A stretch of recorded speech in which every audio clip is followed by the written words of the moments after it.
2024 Generation Alpha are the world's largest target group. They're 2 billion people. They grew up with Roblox, they grew up with Minecraft, they grew up with Fortnite. And what do the kids do in these games? They create things.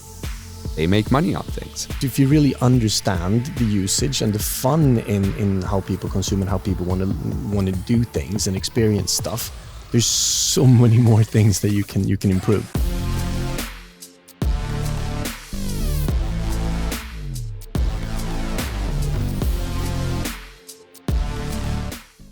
Hello and welcome to the Next Gen Retail Pod. Today I have the great privilege of sitting here with Mikael Söderlindh in a not open yet Täby Centrum in a store called DRMLND. It just opened. It's a fantastic new concept that ticks a lot of the boxes that everyone talks about. It's experiential, it's Gen Z and Gen Alpha, it's sharing, it's social, it's fun, it's colorful and stuff like that. So it's lots of things that we talked about in previous episodes about like what is going on and what should you do is happening here. And I think it's so much fun to be here and a great privilege. And I just had the opportunity also to get the full experience here by Mikael in a closed store, which was a real VIP treatment. So fantastic. Welcome. Thank you for welcoming me to this. Yeah, and just before we go into this concept and why this is interesting and what it does and what you want to do, just give me a little bit of background on who is Mikael Söderlindh. First and most easy question. No, I've always been running with things that I find passion and love for. And this project especially is something I have a huge passion for and something that I really saw being able to create something unique and that has never been done before. Yeah. So, but it's always what I've been working with before is like items, products that I think you can do differently. And I've always tried to do things that I like and would make people have a contribution in people's life. Yeah. And especially my background, most people know is I founded Happy Socks with my partner Victor Tell, and that was 15 years ago. Yeah, that's what I guess most people would recognize you from. Yeah. And that was also then colorful and fun and a new twist of things that had been existing before. But there are lots of other endeavors, and if you look like a red thread, what you say is that you've jumped on lots of fun things. You think a little bit different. You have some ideas and you run with it. Yep. Hexan is one of the later projects also that you... Absolutely. Hexan, we came back from the US and we found that the Swedish market is really behind on sustainable, good-looking cleaning products. And somehow that old witch came flying into my life and I was like, wow, to work with a brand that has a over 100-year-old heritage is something that I've never done. And, you know, working with brands, you know how much effort, how much time it takes to build a brand.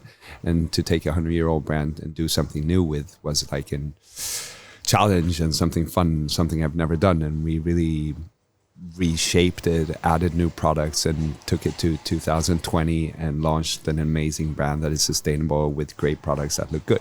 And it is an amazing journey with the Hexan, and we're still running it. Yeah, and what I think is fun there, if you look at like the physical Hexan store they opened, had some resemblance to this, because it was a fun, bit of a crazy, lots of ideas in the same place. I kind of see like the creating a store experience itch that has been with you. Yeah, but I've been building and being in this business for 25 years almost, doing experiences for people, and especially with brands the latest 15 years. And I've been in more or less every mall in the world, looking at stores, looking how people will react, and looking on fashion, looking on whatever experience is up, you know, looking on all the museums that are created. And I've been very much inspired by the museums, how they have developed the last 5 years, I would say, and especially with Japan leading our museum with a team lab.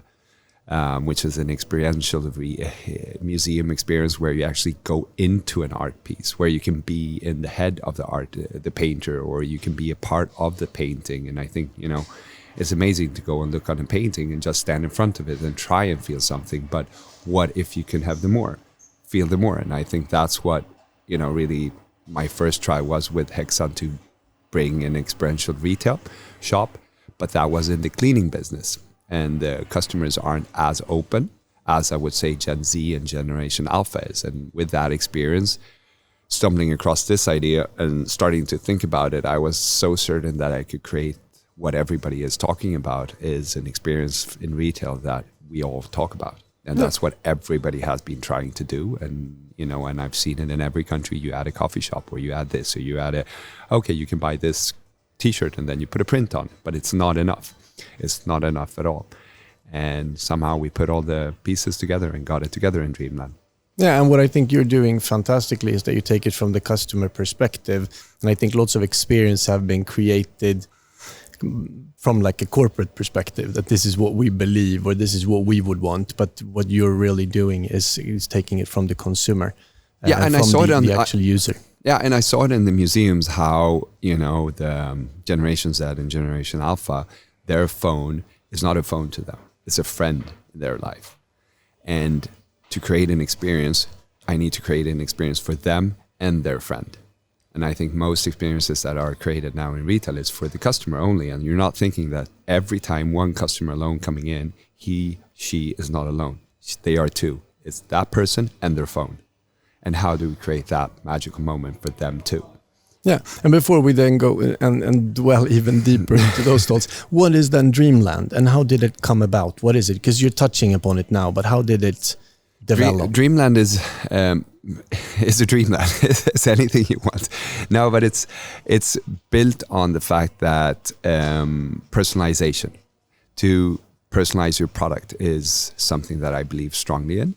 And the first idea was born from my daughter, who's been very active on designing her mobile cases with whatever she finds and creating bracelets, necklaces, and then she brings them to a flea market and she sells them there. And all the stuff we buy it from Shine, we buy it from Amazon, these parts, and then we put them together and we find that the parts that we get are not in good quality and we can't get a big assortment. We buy these do-it-yourself boxes and the experience isn't as amazing as it could be, but still it works and she sells there. And we were on a trip and then she tells me like, Dad, why is there no shop where I can go and create my jewelry? Yes, that's right. Why is there no shop? And I started to look around. Of course, there's places where you can make jewelry, but that's fine jewelry. There's no place where you could actually decorate your phone and be more playful, but still with high quality stuff. And I was thinking on this idea, and then it suddenly came together, like how we could create a dreamland for anybody who's into personalizing thing. And not only does she bring her things to the flea market, she actually sells her things on TikTok. They put up a video on what she created and she sells it to friends through TikTok. And in that, I got the digital idea of how we could put it together digitally, how we could create a platform for the kids to sell their creations. So just walk us through this concept. What happens? That's what I say. I'm not going to explain it. They have to experience it. You have to experience it. Yeah. It's a shop where you can go in and buy a bracelet, necklace, or a phone decoration or a phone case. That's the products we sell: necklace, bracelet, phone covers. 3 products, super easy. And you pay before, and then you step into the Dreamland and you get to mix whatever you want and create whatever you want with everything is in a shop. It's a huge candy shop of all decorations you can find. But what I think is also, when I went through this, I'm not the prime target, but I also got, you get to share, you film while you're creating it, so it's shareable. You have a photo booth where you can take pictures of you and your friends and creations and make that fun. When you leave or before you leave, you get to take a professional product picture of the phone case or the jewelry that you created, so it's shareable. You kind of, it's an experience for you and for everyone, both then of course commercially, because you can then sell these things and you will get a kickback. So everyone is a designer, and as your daughter, then it's making her life easier then to be able to have an outlet for it and professional pictures. But it's also sharing with friends, having fun. So I think I'm happy. I get happy when I'm here actually by the concept. It's really what it is. It's like, I think everybody wants a social experience. You're walking to a mall or you're going out shopping. You want to go out to be social when you're with someone. with a friend. And going out, being social in a retail store today is not very social. You know, it's the same black jackets, and you go in and try it on in your dressing room, and in the dressing room it's terrible light, and there's not space, and there's no fun in there. You know, why not make, you know, I was thinking about that when creating this, like if I would do a retail shop, I would do the dressing rooms to playrooms, where I can do my fun pictures with my friend, and I could share them directly on Snapchat. Like, so I have a setting I can change on the screen. I can change the background in the store in my dressing room. So, okay, this is me in a swimsuit, and then I'm on a beach, and it's a screen that you just change and flip, and you can change the lighting in there and make it like really, really shareable. So you know what you're getting. And so to make it more fun, and thinking about that when creating jewelry and creating mobile cases was how we created this environment. Yeah, it's a little bit what I said when I say that you're working with the customer. You're taking it really from a customer perspective, and I think that too many are kind of working against the customer, trying to set boundaries. As you say, a dressing room. Why is that as it is? When you return e-com stuff, why isn't it easier to take a picture to experiences and then maybe send it back if you want to? But you can do that and in maybe the where you get the package. There are lots of things to if you really understand the usage and the fun in how people consume and how people want to do things and experience stuff. There's so many more things that you can improve. Yeah, but it's very great. It's very easy to create it, because I would say it can be compared to having a coffee with somebody. You sit down and make a bracelet with your best friend, and you have a soda at the same time and an ice cream. So it's a social type of shopping we're trying to create. Yeah, but you also have then an e-com part to this, because you can then post your designs, and then you can, if you're a fan, you can buy other people's designs of jewelry and phone cases, etc. Tell me a little bit about that. So we understand that not everybody is going to be possible to come and visit us in the shop, and so we created an online configurator. So you can make your bracelet online, or you can make your phone case online. Okay, and then you get your parts. We ship your parts, and then you get the joy of assembling it together, because the joy is still putting it together and creating what you wanted to do. And once you've done with it and you're proud of it, you can say, oh, you know what? I actually think my bracelet is amazing. I want to share it. I want to sell it. Then you take a product picture with your phone of it, and then you do you probably, when you created it, you did a TikTok on it, how you created, and then you post the instruction of it. And on our platform, you post the product and your instruction, and then anybody can go in and buy it. And when somebody buys it from that designer, we ship the parts. They have the instruction video from TikTok how to do it. And what happens is that the person who designed it gets 10% commission. 5% additionally of that goes to charity. And the person who designed it gets to select what charity they want to support. Yeah, it's great to extend that offer also. When you look at then the future plans, first share then of the online versus stores, and what are your plans going forward? No, but I'm just this opened a couple of days ago. It's of course, how do we stand out from the other people other guys whoever does their jewelry, is that we add our brand signature to every product that is added, and the designer who does it has a selection of 16 different types of logos, brands to add on their jewelry. So every product is going to be branded with our brand, but they have different styles. Does it want to be street style? Does it want to be gold? We have all these different styles to really signal this is a product. That show comes your you have a bit of a creation there, and a little bit some bling on it. I've created a phone case and phone bracelet to it, so you can hold it. And then I have my small branding. I have a small gold branding here. And then I have a charm that I've added that is a small diamond here. So this is my style. Yeah, and I've seen all the things. So there are lots of different opportunities. And these things we add to our phones. We have registered, and we call it Dreams and DRMZ, and they are adhesive metal or rubber things you add, pretty similar to what Crocs has on their shoes. Yeah. What you said, what we want to see coming is very much that I think, culture, anybody who's going on a design trip to design a collection in the fashion world, they're going to go to a different culture, to a different country to be inspired. If you're a Swedish designer, you're going to go to Korea probably and get inspired by that culture. Okay, and then you bring it home and you create your Swedish collection, and that is probably sold globally as well. But we go to another culture to be inspired. And I think what I want to create with this is that what if we were to open a shop in, let's say, Cape Town? We find designers in Cape Town that are amazing. Their design will be sold on the Swedish market.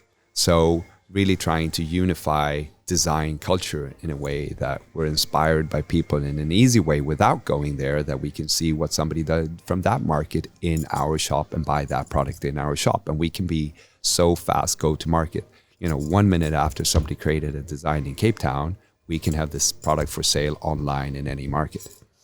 And how could you then use this if you say that we take this outside of Gen Z and Gen Alpha, this kind of behavior? Do you see anyone that is doing this kind of using this experiential layer or this like inclusive sharing layer? Or what are you inspired by, except then the museums I'm inspired by the customer, because the customer is going to be the creative one. We're not going to do anything. We're actually just a parts shop.